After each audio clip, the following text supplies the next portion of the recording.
This channel's content is strictly for educational and informational purpose and does not endorse or promote any form of violence, harm, illegal activities, self-injuries and communal disharmony. সোনারপুরের ছবি, সেখানে বিজেপির polling agent তার বাড়িতে ভাঙচুরের ঘটনা ঘটেছে এবং এই ঘটনায় রীতিমতো আতঙ্কিত ওই পোলিং এজেন্ট সমীর মিস্ত্রি। আতঙ্কে বাড়ি ছাড়া তিনি। বিজেপি প্রার্থী অনির্বাণ গাঙ্গুলি যাদবপুর লোকসভা কেন্দ্রের বিজেপি প্রার্থী, তার পোলিং এজেন্ট ছিলেন এই সমীর মিস্ত্রি। নরেন্দ্রপুর খেয়াদহ এলাকার এই ঘটনা। ঠিক কি ঘটেছে, কি অভিযোগ, বিস্তারিত জানাবেন তথাগত চক্রবর্তী। টেলিফোন লাইনে রয়েছেন প্রতিনিধি। তথাগত, ঠিক কি জানা যাচ্ছে, কি অভিযোগ বিজেপির?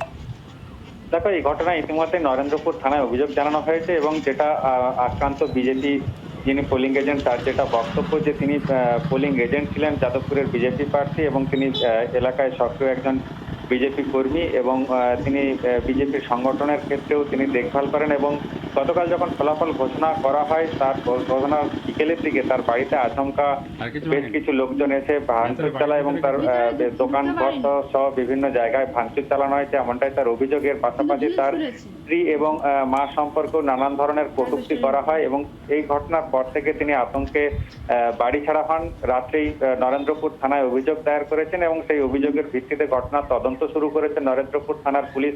তার অভিযোগ তৃণমূলের দিকে হলেও এই ঘটনায় তৃণমূলের যুক্ত থাকার কথা অস্বীকার করা হয়েছে তৃণমূলের পক্ষ থেকে। তবে ঘটনা তদন্ত পুলিশ শুরু করলেও এখনো পর্যন্ত এই ঘটনায় কেউ গ্রেফতার হয়নি। নীলাঞ্জনা।